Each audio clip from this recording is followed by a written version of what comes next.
Tensions continue to escalate between the U.S. and Iran following last week's downing of an American drone. The White House has prepared a new round of economic sanctions for Iran. President Trump says they could be imposed as soon as today. However, the president says he's willing to hold talks with Iranians and without any preconditions. Sunday came and went without any sign of the nationwide raids aimed at catching and deporting migrants in the U.S. illegally.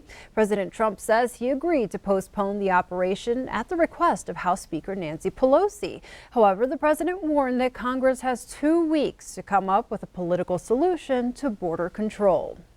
The thoroughbred racing season ended yesterday at California's Santa Anita Park. On Saturday, a 4-year-old gelding had to be euthanized at the track. It was the 30th horse to die there since December and the 4th that was trained by Jerry Hollendorfer. The track's owners responded by banning the Hall of Fame trainer.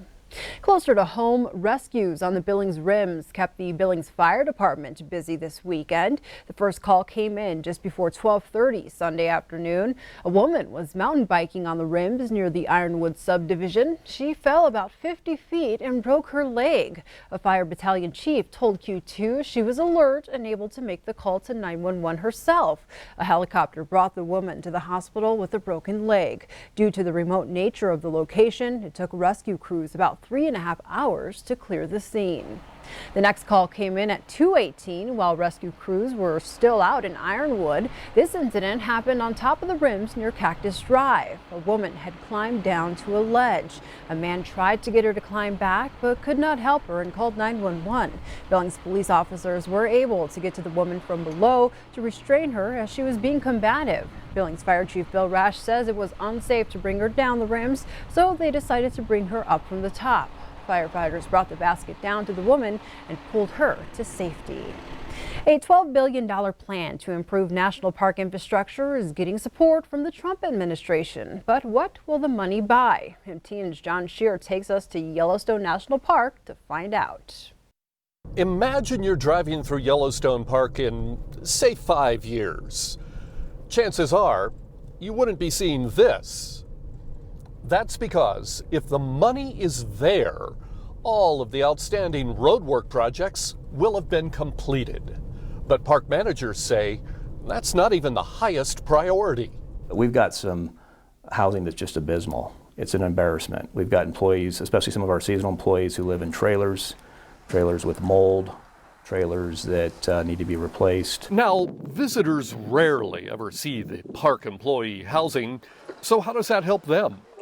Well, managers tell us that a happy staff living in safe and comfortable housing really does make a difference. A huge part of our success in recruiting good talent is having good housing options. The third priority then will be assessing all of those 1,500 structures here within Yellowstone National Park. Other priorities include boardwalks and trails, bathrooms, and campgrounds. If left unchecked, there'll be impacts on our outdoor economy.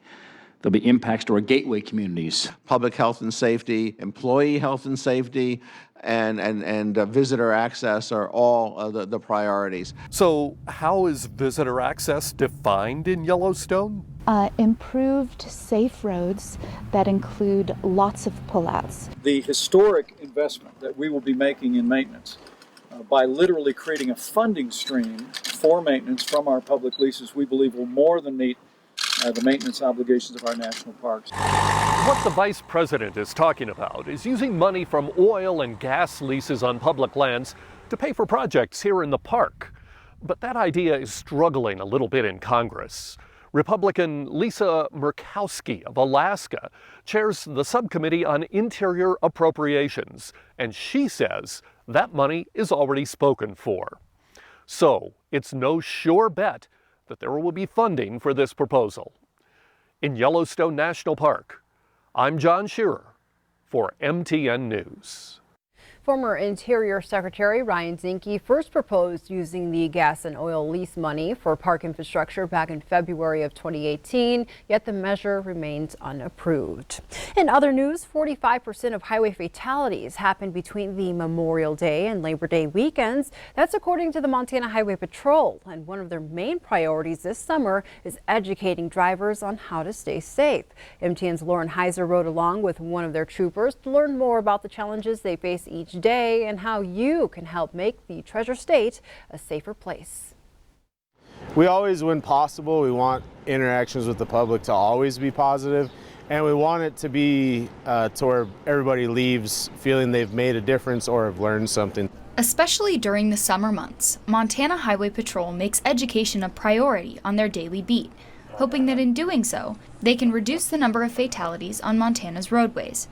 Trooper Carl Ward pointed to one example he saw recently involving a minor who hit a tree. A young driver that is driving too fast for road conditions has a minor collision.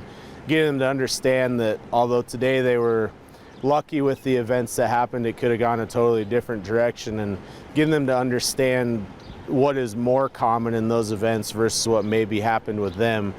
Even with added emphasis on education, Ward says they often encounter the same people committing a similar offense. And it is tough when you feel like maybe that first encounter you tried to do more education with them than necessarily enforcement as far as writing tickets. And then 6 months, a year, 2 years later, you find that you go back and deal with those same people. Now you have to deal with something much more severe than the first time you contacted them. But Ward adds that you'll never get a warning from him for not wearing your seatbelt or driving recklessly with a child in your vehicle. You know, you have some kind of enforcement, tickets, warnings, anything like that.